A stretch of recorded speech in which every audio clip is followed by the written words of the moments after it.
So I've never made a video about this before. If you hear my cat in the background, Blue is just playing, so ignore that. So I have the learning disability Dysnomia.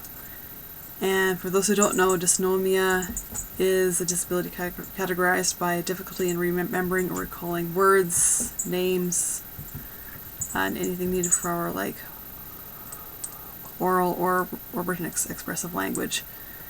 It's considered like a milder version of a nomia, what I understand, which is defined as a form of aphasia in which a person is unable to recall names of everyday objects. I'll just go through like what the definition is, and then I'll talk about like my personal experience with it. So dysnomia often interferes with memory and slows processing speed. Finally, it can co-occur with other language difficulties, especially difficulties accessing, organizing, and outputting information. Dysnomia is often regarded as a symptom of difficulties with executive functioning, learning concerns, language processing concerns, or concerns with attention. For me, it's not so much attention, it's just like when I get information, it's almost like it doesn't really all stick, which I'll get into later. I say it's worse under stress. The DSMV and the ICD-10 do not recognize it as a standalone disorder diagnosis. And dysnomia is associated with delayed maturation of the prefrontal cortex, specifically areas associated with word finding. And such it often occurs with problems regulating attention, behavior, or those seen in ADHD. And few children are grown of these issues on their own without intervention. And so, well, that's like just like textbook definition stuff. So now I'll actually get into like the story. So I had dysnomia from birth. When I was being born, nurses gave my mom some sort of drug, I'm not sure what it was called, but it was to make her contractions stronger. Because it was like Saturday night going into Sunday morning, and the story my parents told me was that the doctor was like at a dinner party or something, had to come in with a suit and stuff, and it was just a bunch of like chaos going on. Anyway,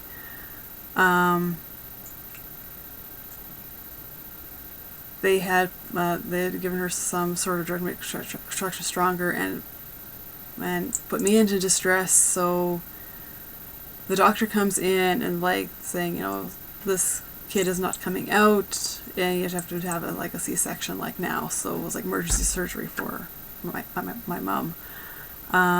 Pretty scared for my parents, from what my dad told me, and I was in incubator for about 2 weeks.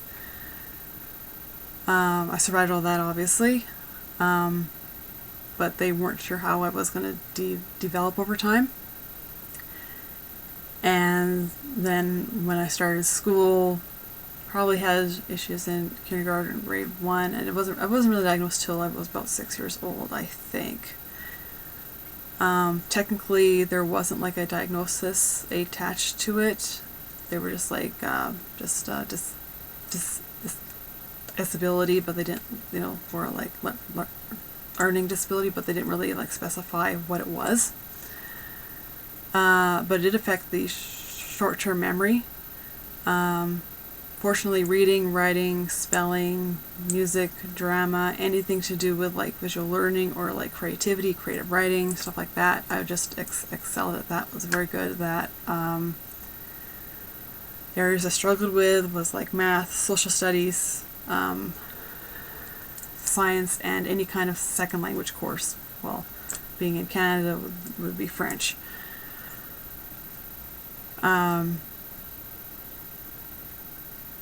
I remember in elementary school for math class, I mastered addition very well, and then subtraction took me time to learn. So I don't know if there was like dyscalculia there or not. Algebra was tough. Always struggled with that. I remember for tests, not just with math, but with anything, I could study like really hard for a test, and it was hard to pass it. It was like, I was just like, I'd either just pass it or just like not pass it. So, and that's just like with like math and stuff, like obviously like spelling and like reading and writing stuff, it was like great. But for the ones the areas that I struggled with, it was like nothing could stick in my mind. Like I could study and it just wouldn't stick. Or I remember like half of what I studied, and then it was like when I woke up the next morning, it was almost like remember a little bit, or it'd be like a blank slate, and that would suck. Areas I did excel in, like, despite my struggles with math and social studies and like physics and like chemistry were more mathematical sciences, and I excelled at music class. I was good at like playing alto saxophone in like 6th grade. That was the beginner band class. And unfortunately, I didn't continue with band class because I had this old shoulder injury from my swing accident in like 3rd grade. So there were like some stupid kids running underneath the swing at the time, and one of them bumped their head, and it just made me jerk on the swing, and I turned to look at them, see if they were okay, and they bumped their head, and I guess when I had turned, I had like pulled some sort of, I'm not sure if it was like a muscle or ligament or something. So right from there down there, I don't know if people can notice, the left shoulder's a little lowered than the right. That's the way it's been since I was like 8, 9 years old. So people will say, why is your arm gibbled? That's why. So it affected me in band class because I couldn't hold the saxophone without the strap hurting my neck. I would sometimes just like hold the saxophone with out the neck strap, and of course that made the teachers nervous, like, you don't want to drop it, but I never did. But so it really sucked having to give up the saxophone just because of the old shoulder injury. Like otherwise I would have probably stayed with it. I think of getting back to saxophone someday. So, if I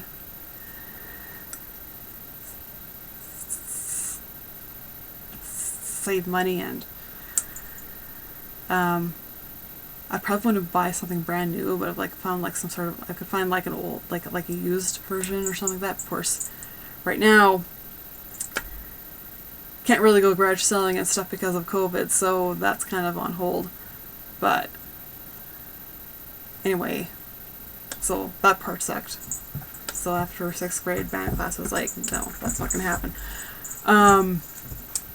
For memorization, sometimes I would develop tricks to memorize. Like, I really got into music when I was about 10, listening to music. So, the popular artists of the day, whether it was Alana Miles, Alanis Morissette, Garth Brooks, Spice Girls, you name it. Anything that was on the radio at that time. Pretty much all the popular bands of the 1990s or late 80s. I always found lyrics easy to remember because I did this, so I didn't think about it. It was just like I just like visualized the words in my head as I heard the song, so that helped me remember.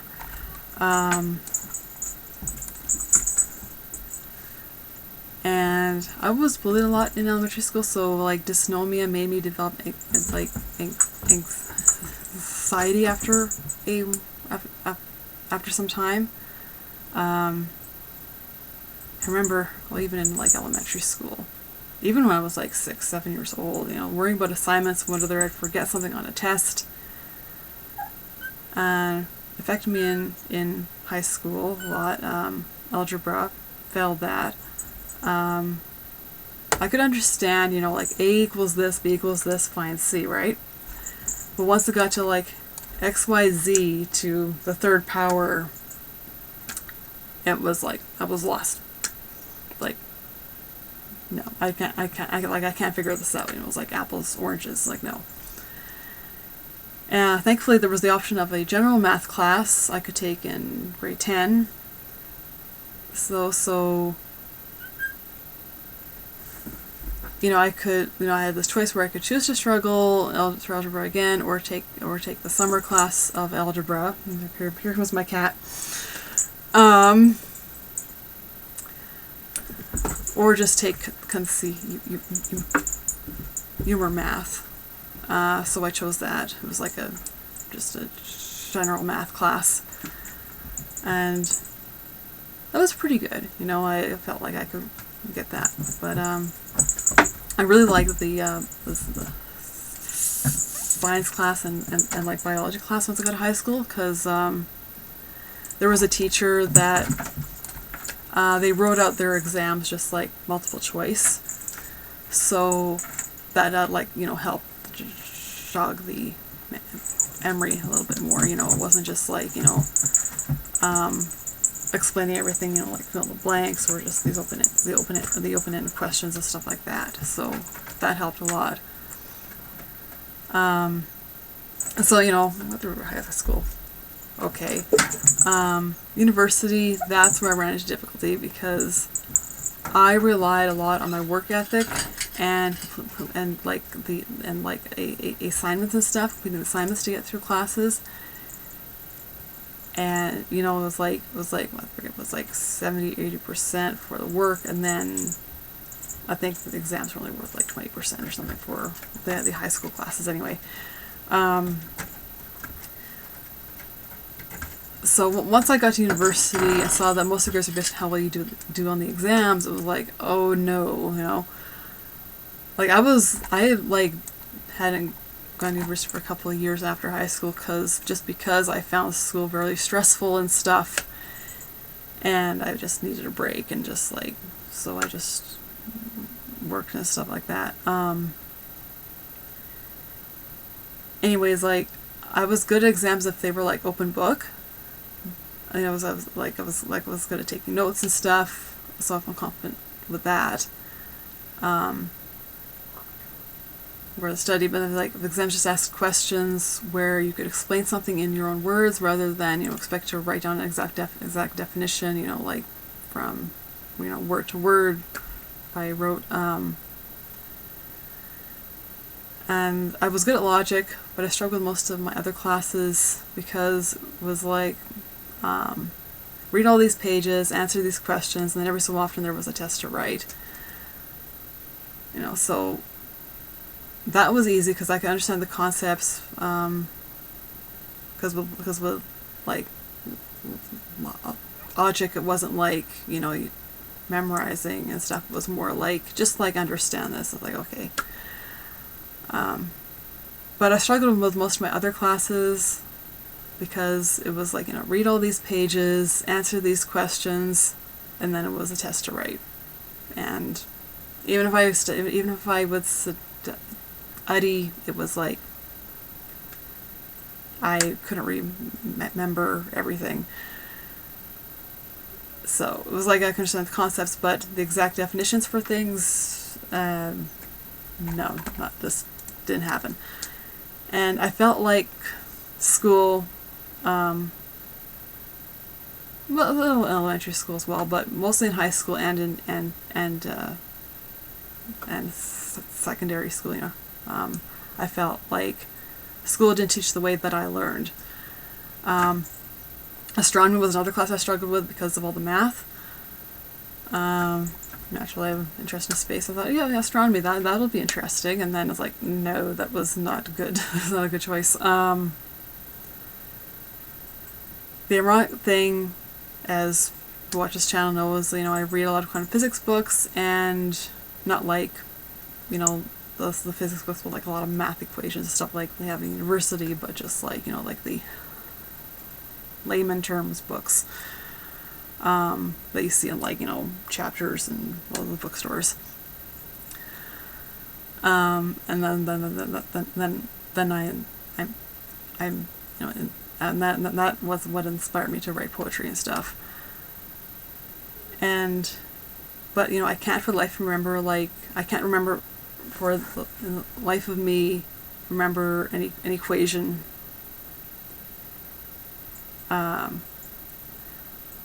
So that sucked. And I took Spanish in university as well, because you need a language course. And the teacher spoke just way too fast, I found, and I just couldn't keep up. And the ironic thing about that, of my struggles with that language, was like I had taught myself so many Spanish words through the Babelfish translator, and as people from this channel know, I'm a big fan of Spanish music, Selena, Gloria Estefan, stuff like that. So, it's not that I didn't understand some words in Spanish or some phrases, like I didn't know, but it was like they would talk so fast and I would just get lost. Like if I was learning my own pace, I was fine. I could just like, set a goal like, okay, learn these words or these phrases or whatever. But once I was in the classroom setting, I found the teacher talked way too fast, and everything just went over my head. And like what? So I failed that. And after the semester, I took the astronomy class. I got one of those letters, those academic probation things, because the average was just way too low. And, I thought about it, and I thought, I just, like, I'm not going to continue with university classes, because I may as well go back to the workforce and earn some money, rather than just throwing away $600 plus textbook fees. Because I just felt I was just like wasting my money, throwing my money away on stuff that I wasn't even gonna be able to even do anything with. So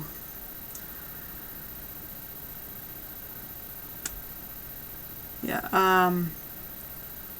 so I just dropped out of the university and eventually got a job at the store where I work now.